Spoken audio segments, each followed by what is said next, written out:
Bismillahirrahmanirrahim. Assalamualaikum warahmatullahi wabarakatuh. Selamat datang di kelas Adobe Illustrator bersama saya Abdan. Di sini saya akan mengajarkan kalian atau teman-teman semua bagaimana kita mengoperasikan software graphic design yang bernama Adobe Illustrator. Nah, sini kita anggap semuanya sudah punya software Adobe Illustrator ya. Jadi kita langsung buka aja softwarenya.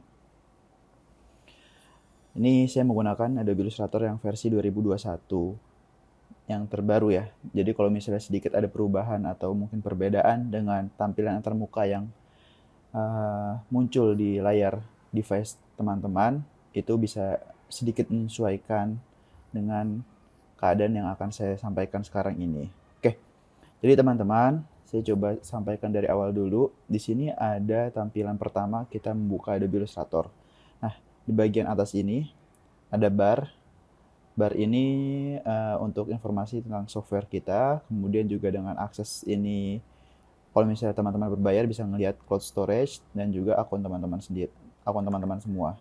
Kemudian di bagian sebelah kiri panel ini ada navigation tab untuk mengatur kita ingin ke home atau belajar. Kemudian di sini juga ada pekerjaan kita yang dilakukan secara cloud computing. Di sini ada yang dokumen, ada yang shared with me, ada juga yang deleted. Seperti itu. Nah, langsung saja ya. Kita lihat juga di sini ada dua buah menu gitu ya. Sebelah sini untuk memilih menu yang baru dan sebelah kanannya ini untuk belajar gitu. Find how to's and more. Ini nanti kita ke direct ke websitenya adobecloud.com. Nah, di sini ada reason project yang kita kerjakan. Nanti teman-teman bisa lihat semua project-project terakhir yang kalian kerjakan. Di sini ada sekitar 2, 3, 4, 5, 6, 7, 7 kali 3, 21 project ya. 21 project terakhir. Ini bisa dibikin juga bentuknya itu list atau mungkin galeri. Seperti itu teman-teman. Oke, langsung saja kita mulai untuk membuat kanvas pertama kita di sini. Kita bisa klik more preset di sini atau juga bisa klik create new di sini. Saya biasa pencetnya di sini sih create new. Kemudian kita bisa milih preset yang ada ya, sudah tersedia available dikasih sama Adobe, atau kita bisa bikin sendiri. Kalau saya biasanya bikin 1080 kali 1080. Ini buat postingan Instagram ya. 1:1 atau kalau buat website 1080 kali 1920. Kalau buat story 1080 kali 1920, orientationnya kita bikin portrait. Seperti itu. Kita coba dulu dari yang custom ini aja, 1080 kali 1080. Bikin nama di awal ini jadi project 1 Adobe Illustrator. Oke.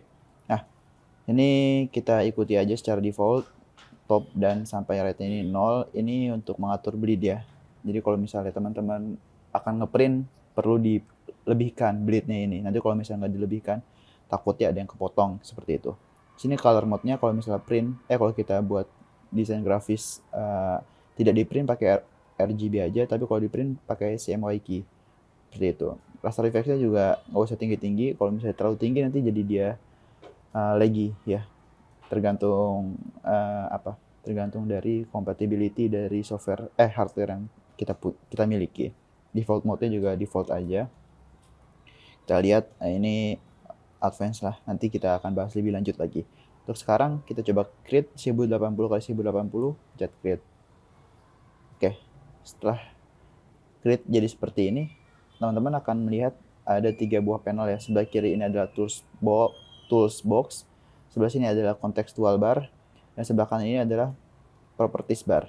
Jadi misalnya di sini kita untuk mengatur apa yang akan kita gunakan, di sini untuk mengkonfigurasi secara kontekstual dari tools yang kita pilih, dan sebelah sini ini by default akan selalu muncul terkait apa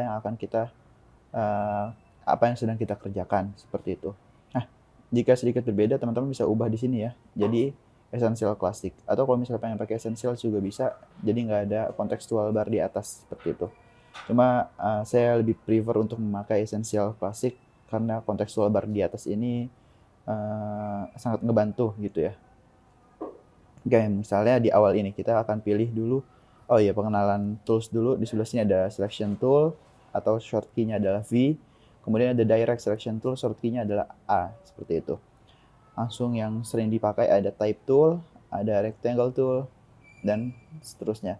Nah, ketika di setiap tempat ini ada panah kecil seperti ini ya teman-teman ya, itu bisa diklik kanan, nanti dia akan muncul option lainnya.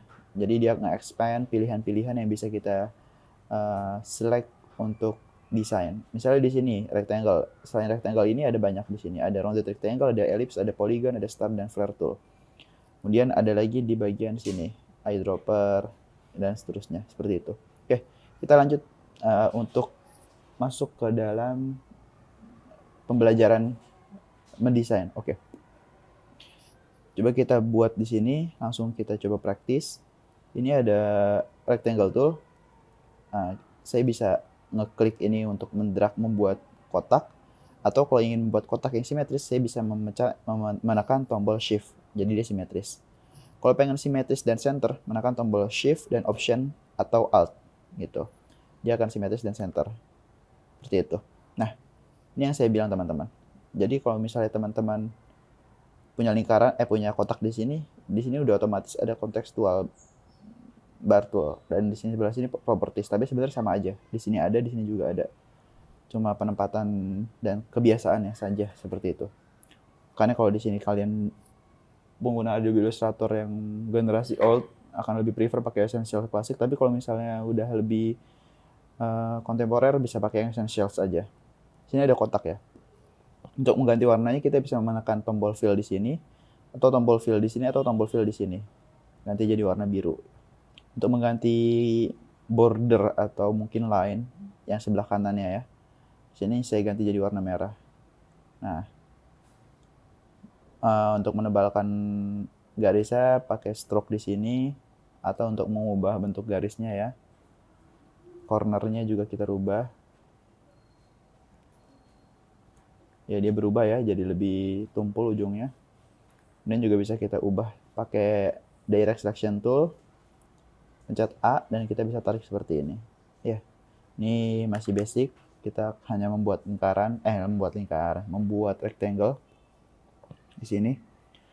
Dan ya, itu rectangle pertama. Kemudian setiap kita selesai mendesain, kita harus misalnya setelah kita membuat kotak seperti ini. Nah, ketika kita ingin memindahkan kotak ini, kita harus menekan selection tool.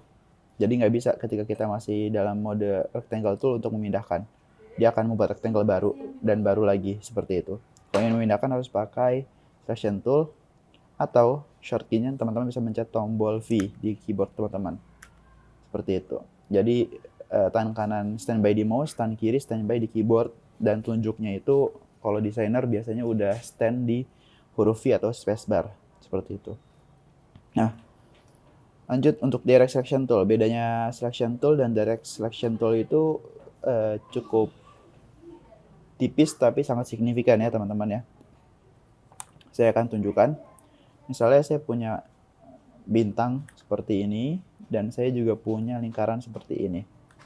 Nah, ketika saya grup seperti ini ya, saya blok semuanya, klik kanan, kemudian kita pencet grup. Nah, ini sudah ke grup ya. Saya nggak bisa memilih langsung ke lingkaran, kecuali saya double klik ke sini untuk masuk ke dalam grup, baru saya bisa memilih lingkarannya. Baru saya juga bisa memilih spesifik ke bintangnya, seperti itu. Nah, kalau direct selection tool, dia akan langsung ngedirect ke objek yang kita akan select. Nah, misalnya tadi sudah kita grup, kita pencet ini, kita langsung bisa menggerek lingkaran yang ada di dalamnya dan bisa menggerek bintang yang ada di sini. Meskipun mereka ada di dalam grup yang sama. Selain untuk memilih objek secara langsung, direct selection tools juga bisa memilih path atau mungkin node yang berada dalam objek. Misalnya saya ingin memilih lingkaran ini dan saya pengen menaikkan tinggi dari kepala bintang. Nah, ini bisa kita langsung pilih pakai direct selection tool. Sedangkan kalau pakai selection tool, dia itu nggak bisa sama sekali. Dia harus double klik ke dalam lagi, kemudian double klik lagi ke atas, kemudian double klik lagi. Justru malah tidak bisa ya kalau pakai selection tool. Harus pakai direct selection tool. Seperti itu teman-teman. Oke, bedanya dua itu. Kemudian Di sini ada pen tool ya. Pen tool lebih kepada membentuk objek yang ingin kita sesuaikan dengan menggunakan mouse secara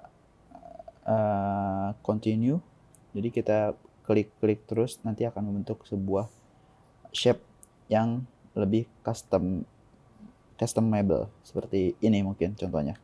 Atau mungkin teman-teman juga bisa membentuk bintang pakai pen tool, tapi agak sulit ya karena kita nggak punya panduan dan jadinya juga nggak akan simetris seperti bintang yang kita buat menggunakan built-in preset dari Adobe Illustrator seperti ini. Oke, ini kita hapus aja semuanya. Kita lanjut ke text tool, type tool. Type tool ini ada dua jenis cara menggunakannya ya. Jadi kalau teman-teman jarang melakukan expand selection dari type tool ini, teman-teman bisa pilih type tool, kemudian klik type tool di sini ya. Nah, bisa sekali klik, nanti dia akan langsung muncul. Sorry, terlalu kecil, saya gedein dulu. Nah, sekali klik seperti ini nanti akan muncul, misalnya belajar Adobe Illustrator. Nah, ketika sudah selesai, teman-teman bisa pencet Command dan Enter atau Control dan Enter. Seperti ini. Belajar Adobe Illustrator. Oke.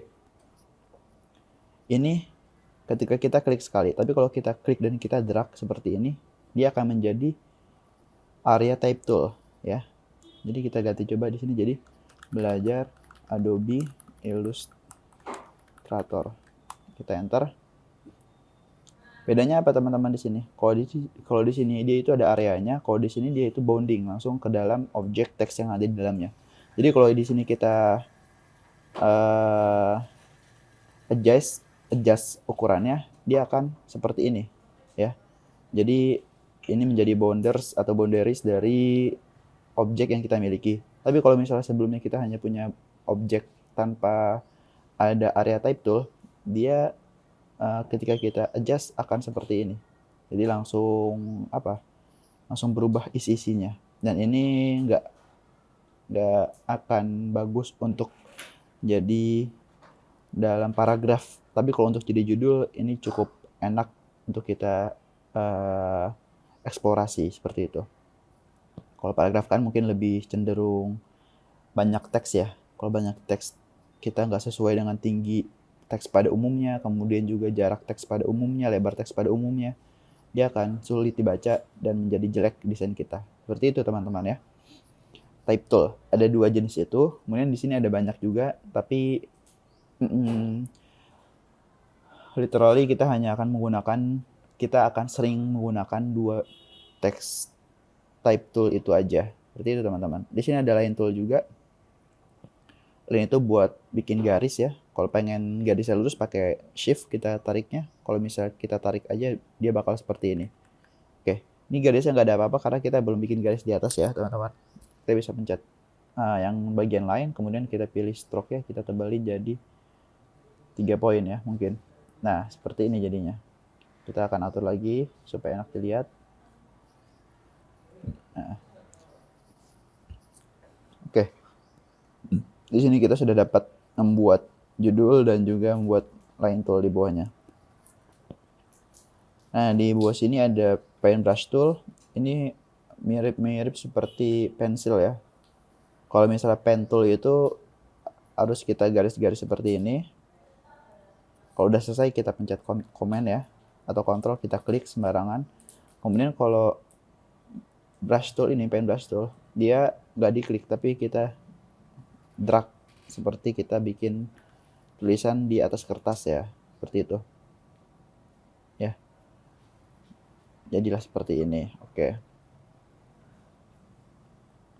Ini kita atur aja seperti ini. Nah, bagaimana kalau kita pengen ngerubah tulisan ini menjadi lebih kecil? Kita nggak bisa drag seperti ini kan? Jadi kita harus ubah secara property based dari sini, dari sebelah kanan atau dari atasnya. Ini kita ubah tulisannya jadi 36. Ya, dapatlah seperti ini. Oke. Seperti itu teman-teman.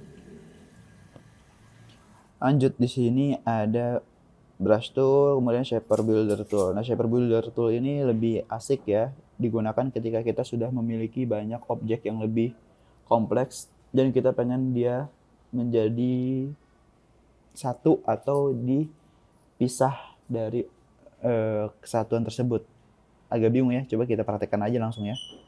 Sini saya punya kotak ya. Saya ganti dulu warnanya biar asik. Kemudian kotak ini saya pengen bikin sampingnya itu ada bintang. Nah, saya ingin agar kotak dan bintang ini bersatu ya. Berpisah gitu. Jadi ada bagian sebelah sini yang ngambil sudut dari bintang bawah ini. Ini shape builder tool. Jadi saya pengen dapat objek garis bintang ini di bawahnya ya. Jadi saya blok dua-duanya, kemudian saya pilih shape builder tool. Saya pencet ini, dia akan menyatu dan ini akan berpisah sendiri. Nah, ketika saya lepas, saya punya bentuk seperti ini. Nah, seperti itu teman-teman. Jadi dia namanya shape builder tool. Ini berguna banget ketika kita mendesain sebuah logo atau mungkin objek-objek dengan banyak shape yang perlu kita sesuaikan. Oke. Shaper tool di sini mungkin saya akan jelaskan sedikit. Ada pencil tool, ada smooth tool ya. Jadi misalnya teman-teman punya gambar ya.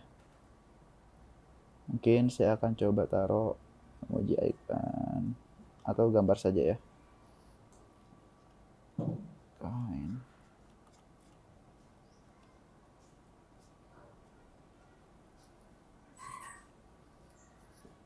Saya punya gambar Kemendikbud di sini, kemudian saya pengen supaya dia itu jadi vektor.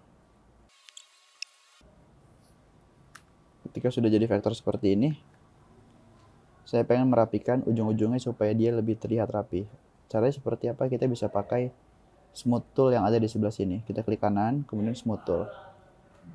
Kita kemudian pilih dulu objeknya, ini. Kita smooth tool. Nah, bagian node-node yang ada di sini ini akan mengganggu ketika kita punya preferensi untuk mengubah bentuknya ya. Setelah kita pengen ubah seperti ini.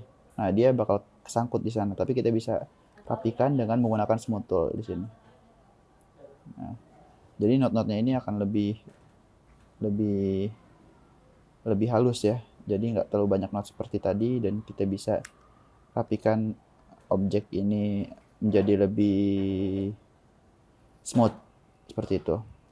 Oh, di sini pensil ya untuk bikin gambar seperti ini aja ya. Dan ini bentuknya udah jadi objek, kita bisa kasih line atau kita bisa kasih warna dalamnya. Mirip-mirip seperti brush tool. Oke. Kemudian di sini ada eraser tool. Ini bisa kita hapus objek yang kita miliki seperti ini, teman-teman. Tapi yang kita hapus itu kita bisa menghapus semuanya ya. Jadi objek yang di depan, yang di belakang ataupun yang di atas seperti ini bisa kita hapus semua pakai eraser tool. Kecuali kita fokus ke salah satu objeknya aja. Misalnya kita fokus ke bagian sayap Garuda ini ya. Kita double klik terus-terusan, kemudian kita pakai eraser tool. Nah, kita hanya akan menghapus yang di bagian objek Garuda ini. Seperti itu. Bagian lainnya nggak akan kehapus. Ya, seperti itu teman-teman. Nah, di sini ada rotate tool juga. Rotate tool itu untuk merotasi ya. Coba kita grup di sini, kita pencet rotate tool, rotasi untuk memutar seperti ini. Nah, di sini ada, kalau teman-teman lihat ada senternya warna biru muda seperti ini. Ini bisa kita atur untuk menjadi pusat rotasi objek kita. Kalau ditaruh atas seperti ini, kalau ditaruh bawah seperti ini gitu ya. Kalau taruh tengah tadi seperti di awal, jadi dia pusat porosnya itu ada di tengah. Lanjut, di sini ada scale tool untuk memperbesar juga. Mungkin kurang lebih sama seperti tadi. Kalau misalnya kita pakai compound box, pakai move tool, ini bisa kita scale juga ya. Di scale tool ini juga bisa seperti itu, tapi dia lebih advance untuk menyesuaikan di posisi tertentu. Misalnya kita pengen scale dengan pusat porosnya di sebelah sana, kita bisa lebarin ya, seperti ini. Kalau kita pengen pusat porosnya ada di atas, kita tinggal pindahkan, kita kecilin.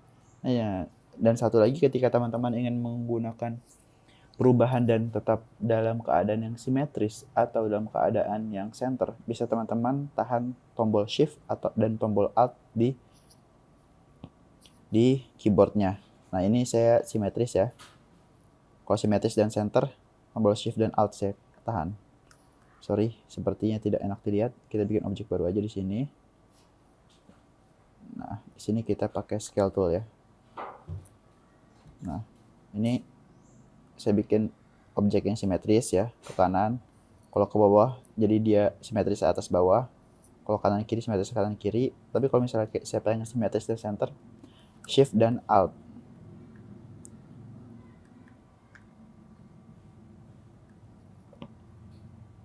Nah, dia akan simetris kanan kiri seperti ini. Oke.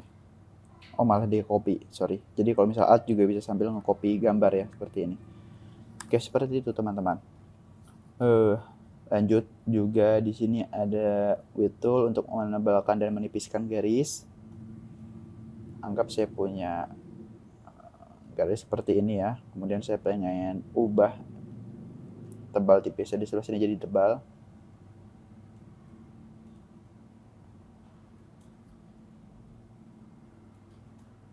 Di sini harus basic ya teman-teman.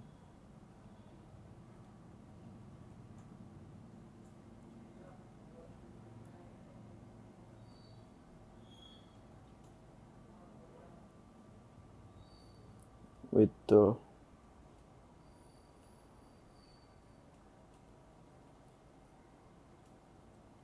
Nggak bisa.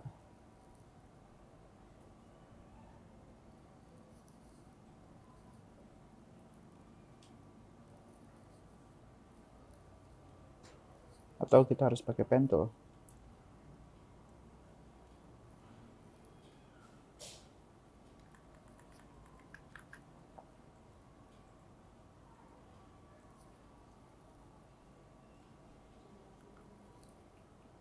Width tool di sini. Ya, kita harus pakai pen tool teman-teman. Nggak bisa pakai brush tool. Jadi untuk menebalkan, kemudian di sini bisa menipiskan. Ini kita tebalkan. Seperti itu. Dan ini cukup berguna ya ketika kita ingin mendesain sesuatu yang lebih kompleks dalam ukuran mikro seperti ini. Dan ketika kita sudah merasa puas dan kita ingin melock dia menjadi sebuah objek atau pad, ini kan masih bentuknya garis ya. Kalau bentuknya garis, kita nggak bisa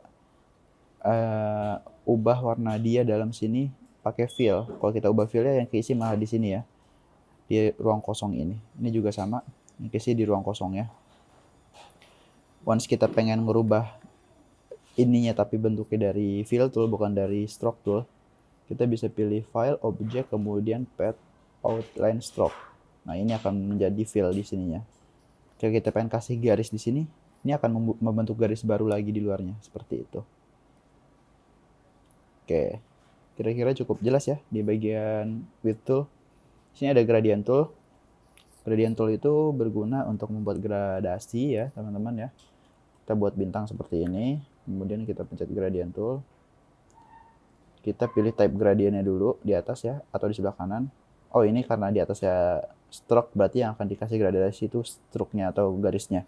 Tapi kalau kita pilih yang di atasnya itu adalah fill, maka yang akan menjadi gradasi itu adalah isinya. Oke, kita pilih isinya, gradasinya warna hitam putih. Kalau pengen edit warnanya gimana bro? Kita bisa pilih di dalam sini ya, gradient tool yang di atas sini. Kita klik, nah di sini ada dua bulatan, bisa kita ganti warnanya. Jadi kita pengen jadi warna pink dan warna merah ya. Dan seperti ini. Kalau dirasa kurang suka dengan garis luar, kita bisa pencet garisnya, kemudian kita pilih none. Jadi garisnya hilang. Jadilah gradient tool seperti ini. Oke. Gradient tool, kemudian di sini ada artboard. Oke. Ini salah satu fitur yang penting di sini, artboard tool. Jadi artboard ini berguna untuk membuat berapa banyak kanvas yang kita miliki. Misalnya kita pengen membuat satu aja, ya cukup satu. Tapi kalau kita pengen ubah, kita udah terlanjur ya nge-custom tadi di awal buat kanvas dengan ukuran 1080 x 1080. Kita pengen ngerubah artboard ini atau kanvas kita bisa pencet artboard tool atau shift plus O dan di sini ada pilihan custom dari artboard yang kita miliki. Kita pengen ganti jadi 1920 misalnya. Nah, dia akan menjadi lebar seperti ini. Kalau kita pengen copy artboardnya, kita bisa klik artboard ini sambil menahan tombol Alt ya, atau Option. Dia ada double. Kalau pengen kita hapus, ya klik kanan, kemudian kita klik artboardnya, kemudian kita pencet tombol hapus di sini. Seperti itu teman-teman. Oke, mungkin untuk materi pertama ini tentang pengenalan basic-basic dari Adobe Illustrator bisa saya cukupkan. Untuk pertanyaan lebih lanjut bisa disampaikan via kolom komentar atau dari grup Telegram. Kurang lebihnya mohon maaf. Semoga ilmu yang kita pelajari bisa bermanfaat untuk kehidupan kita di kemudian hari ataupun untuk kehidupan kita. Oke, terima kasih. Assalamualaikum warahmatullahi wabarakatuh.